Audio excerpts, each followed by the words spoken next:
Thanks. So actually, the conference presenters did a good job, or conference organizers did a good job, kind of lining us up like this. So, like Neil mentioned, I have spoken to Sandra in July about this. So I'm really excited about the new study as well. But along these lines, I've done a follow-up study to one I did a few years ago. If you remember, in D.C., I spoke about this.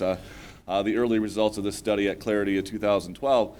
And so it was published in the Scribes Journal, and up until that point, there wasn't any U.S. study that focused on the public's preferences for legal information, which is what the Plain study is going to help follow up with and get a lot more data than mine can get. And if you haven't read it, here's the site.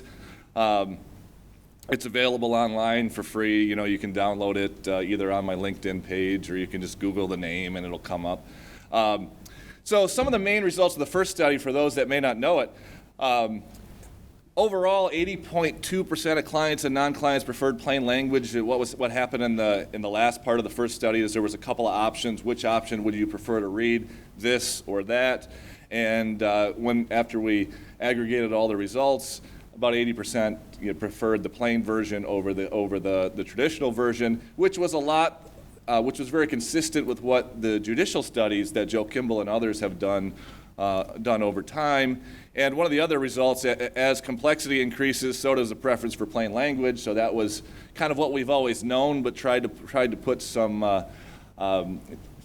numbers behind that. And what was really interesting, and this is kind of what led to the follow-up study, was this result, was that as education increases, so does the preference for plain language, and as the educational levels increased, the preference also increased, but still, it was a landslide no matter what you looked at. So why do another study? Well, I really wanted to validate the data. It's probably just my nature to think, well, I must have done something wrong to muck that one up. Let's see if I can do it again. So we really wanted to see if the educational results held up, and then we wanted to give some new choices, to test some new things, but also to retest some old things, to add data in untested areas and build on lightly tested areas, and that I'll talk about here in a minute. Like, for example, this was another big one. We often think about plain language as reducing words, but it's not just about reducing words.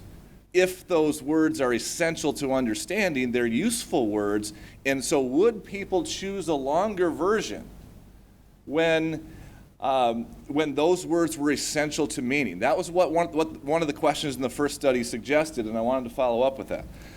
And then the other one, we wanted to focus on how people use legal information in the workplace. The Plain study is going to focus on the government sector. We really wanted to focus on how people use information in the workplace, and to get international results, compare the results across English-speaking countries.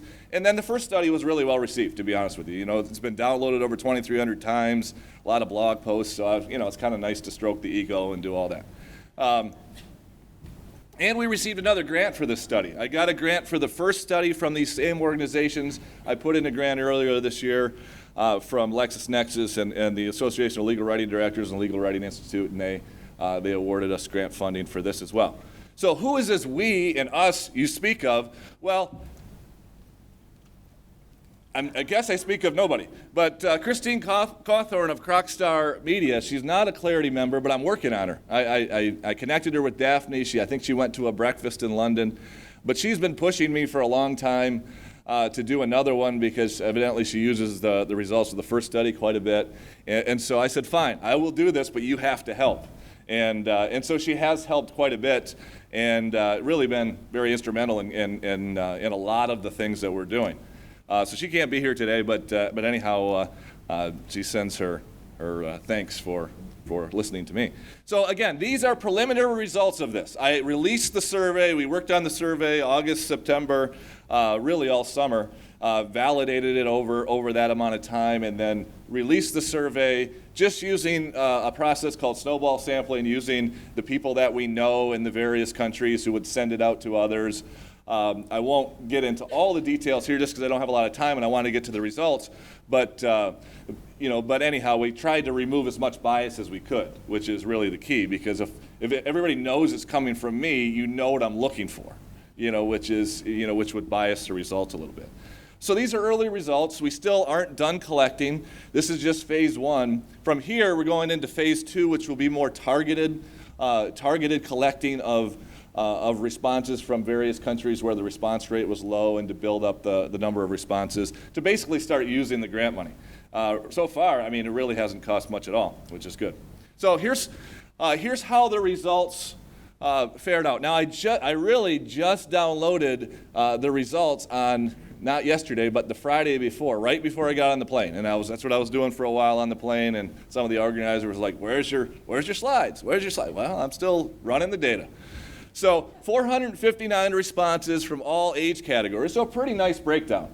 God bless those 80-plus-year-old people, I think it was 3 or 4, that somehow had internet access and somehow got this survey. I don't know how that worked, but and then the 70s as well. By education level, again, a pretty nice breakdown, much like the first study. A lot from most from the bachelor's degree level, master's degree, quite a few as well. So it doesn't truly break down into the demographics of the world, but that's not bad because it gives us more results to play with in each category. So now for the country breakdown. So, the winners, not all the time we're not winners, but here we happen to be, just because I know a lot of people in the United States. 195 responses. UK, because again, we have a co-author there. She used a lot of her context there, 159. Now we've got the laggards here. Canada, I got to work on Canada a little bit, 39. And Australia, sorry you Australians, but maybe I can get some people to help out from here. 30. And New Zealand, 22. We'll work on that. But that's a much higher percentage based on the population, though, than Australia. So New Zealand is really winning, versus Australia on this one. So, and then other countries, 5. So English was the first language for 95%. It was a little bit under 95% of the respondents. So, again, we don't really have enough to necessarily say what the non-English speakers, because we're not really targeting that, but we're not excluding them either. So, again, the focus was on workplace legal communication for the most part. There's other things, obviously, but 86% currently worked, 386 respondents, and there was a nice breakdown of the sectors. 39% from government, about 10% from healthcare, education, and then business in general. Because even though those are all businesses, during our initial pilot testing, we just had a business category. What do you mean by business? I'm in healthcare, that's a business. So we kind of broke it out as business other. So 71% of people in the workplace had, at least who said they were working, there was a certain 14% who were not working, have used legal information at work in the past year. 18% have only used it in their personal life. So 89% or so of the respondents had used legal information at some point in their lives, in the past year, I should say. 11% had not had to use it. So how often do these people use legal information at work? So this is the workplace ones, not the personal ones here. So most, 52.5%, use legal information at work at least weekly. 81% use it at least monthly. So here's the real breakdown. So daily, 30% of people use legal information or have to access legal information at work daily. And so when you look at the weekly, it's up to 55, and you see how that works. How long do people spend reading legal information at work? You can see how this works here. 15 to 30 minutes is about 40% of it. There we go. 23% spent more than an hour doing so, and another 20.5 spent between 30 and 60 minutes. So this is a significant portion of at least one day out of a week is what we're thinking about.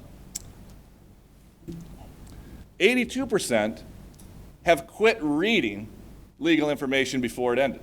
So this was the next thing. Okay, how often do you have to use it? How long does it take? Have you ever stopped reading this before it happened? And 82% said yes, and it happened fairly often. When we broke it down, this was the Likert scale, basically. So fairly often was just one above the occasionally, where occasionally happened. But you think about that. So if our goal is to communicate information, and people are either occasionally, fairly often, or frequently not reading everything that you wrote, then they're missing something. So why did people, we were following up with some qualitative responses for those folks that answered that question. Why did this happen? So I tried to pick no U.S. results here because I didn't have the space, and I'm from the U.S. and I can placate my own people. So here we go. So New Zealand, it was all the same stuff repeated several times. It was heavy and made for tiring reading. Could not make head nor tail of it. Australia, too lengthy, not relevant, time pressures. This was what I thought was a really interesting one, because I often tell my students this. When you're drafting public-facing documents, like an apartment lease or something like that, or a construction contract, you may, hopefully, read it from front to back, or from beginning to end the first time, but then what do? You throw it in the drawer, and you only pull it out when you're looking for specific information. So this one here, found what I was after. That's a positive. Okay, I didn't read the whole thing because I didn't need to. Somebody set it up so we could find what I'm looking for. So that could be a plus there as well. United Kingdom. Lost the will to live, didn't understand it. That's in typical United Kingdom fashion, right, to say that. In a hurry, text too long and complex. And then Canada, frustratingly unintelligible because the information seemed to contradict itself. So that's a whole other issue about contextual ambiguity. I knew that I would not be able to untangle it by reading alone. I would need to find an expert to explain it. Okay, so more results. About 78% of people tried to find this legal information in a different way. So here it was. I quit reading this. Now I'm going to try and figure out the information anyway, but I'm going to go to a different source, which wasted time. So how much time did people waste trying to find this information that they couldn't find the first way in a different way? Well, again, you see most people spent between 15 minutes and 30 minutes, so about 45% of that, if you round up 46%. 30 to 60 minutes. About 20%, and then 8% or so more than 60 minutes. So we're talking about a lot of wasted time by writing or creating things in a way that people were not enticed to keep reading or were frustrated, as we saw. So that's that's another benefit. That's one of the business case for clarity is really what this conference is all about. How about saving time, or increasing productivity?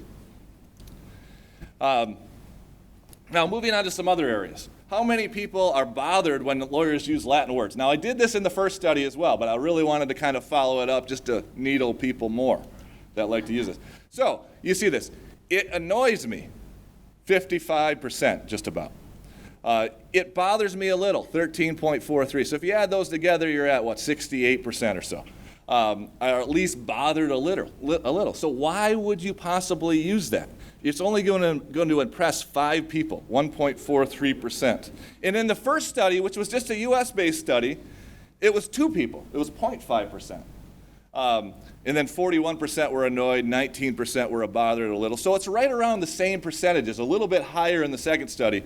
But a lot of people are not influenced. So the risk-reward is not there for these Latinisms. And it doesn't matter what country you're from. So a little bit of country breakdown here.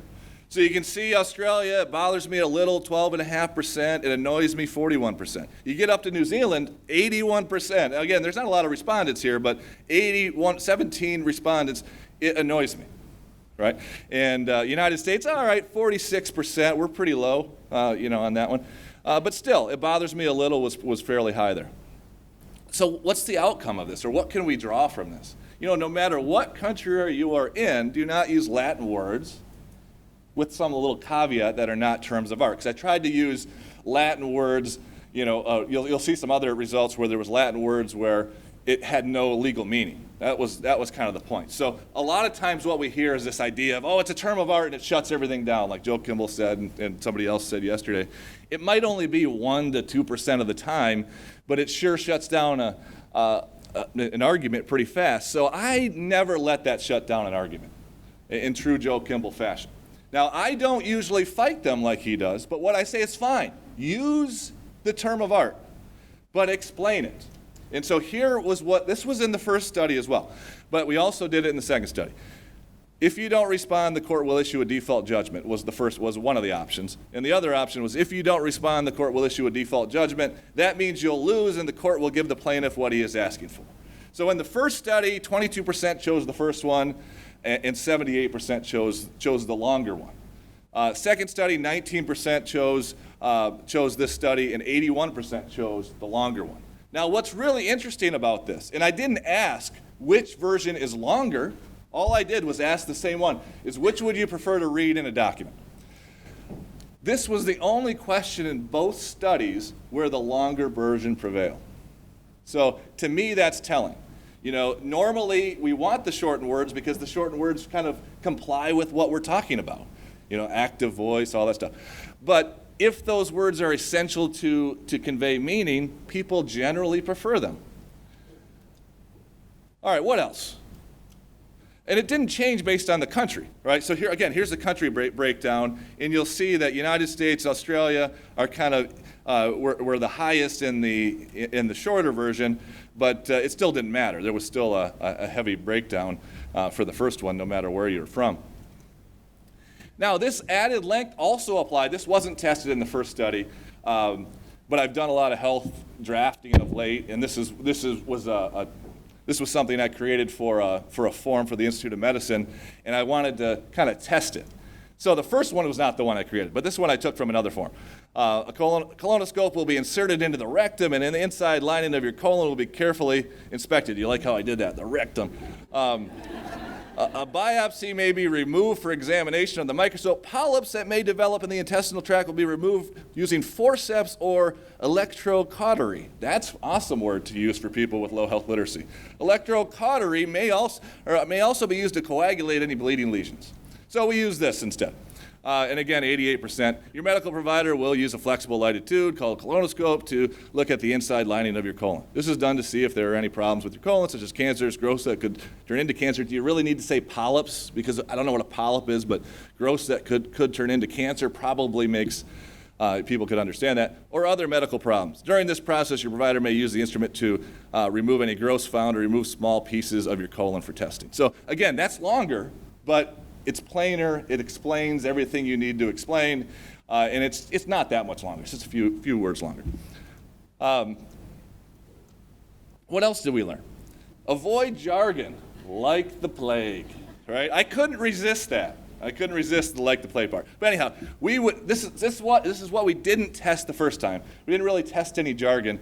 But here's one. We would like to start onboarding users in regards to the new features of our software. So onboarding, I don't know, I don't think it's ubiquitous among every country, but in the US it is. So we would like to start educating users about the new features of our software. That's better. And how about this? And again, this was Christine. The UK uses this evidently quite a bit. I'd never heard of it before. We've been going around the houses on this one. How about we would like to start educating users? Well, what am I doing? We have been talking about this one. I just put the wrong one in there. All right, so the only countries where people even chose the first option were the UK and the US in these, because that's where they had heard of the jargon. What else? Avoid my least favorite words, shall and utilize, right? So employee, and so this was the only difference in these two sections. So those that have read the first paper know that I like to highlight or kind of spotlight individual differences, because then you can at least be sure it's something else, it's that particular thing and not something else that would cause them to choose that. So employees shall send a signed copy of the form to the Human Resource Department. Well, that was 11%, and then must send. So this is not about ambiguity. This is about what would people prefer. And then the other one, utilize. I hate the utilize. If I hear somebody say utilize, I really might lose my lunch all the time. So, because most of the time, I'm okay with utilization rates, but I don't like utilize. So you must utilize the agency's electronic filing system when submitting your application. Again, so you must use the agency's electronic filing system when submitting your application. So again, huge disparity there. For the overall choices now, since I'm running out of time, so 90.4% chose the clearer version versus the traditional version when aggregated and averaged. And breaking it down by country, 98% in New Zealand chose a clearer version, but it was only 22 responses. So we need to increase that, and I expect the response or the percentage to go down a little bit. Australia, 90%. Again, 30 responses. It might go down a little bit, but it'll be hard to reverse that. Canada, again, 39 responses, so a few more, but 97% chose a clearer version. UK, 93%. And now we're getting into the more significant numbers, and then United States, 87%. So this is not, these overall results I don't think are as comparable to the first one, because here there were more sentences that were skewed to specific things that I think would make some of those results go to the 97-3. In the first study, there were some that were just active, passive, and you could see a little bit more 57-43s and that type of thing there, whereas you didn't have that here. So what are some 5 takeaways we can have? So people overwhelmingly prefer plain language, no matter where they live. Avoid jargon. Even if people know the jargon, they don't prefer it. And then many countries, if you didn't hear the term, or if you're in an area where you don't know that a new area, if you're a medical provider but you're in the construction area, you're not going to know the jargon there. So you're not going to prefer that. If you need to use a legal term of art, then explain it. Fine, explain it. And then everything else, simplify and all that. Many people use legal information in their work and personal lives. So again, we knew this, but trying to get some data. But these workplace folks waste a lot of time, trying to decipher long and convoluted documents. So plain language can increase productivity. So what's next? I've already kind of told you this. We're going to do another second round targeting specific countries, aggregate the data from both rounds, statistically analyze them, bring out some of the educational results, which I haven't had a chance to do yet, and publish the outcomes. We're shooting for, I don't know why that one came up one, we're shooting for publication next fall, but hopefully earlier, but that's just how the lag is. All right, well, thank you for listening to this, and I hope that I can provide some useful data for you all to take back to your countries.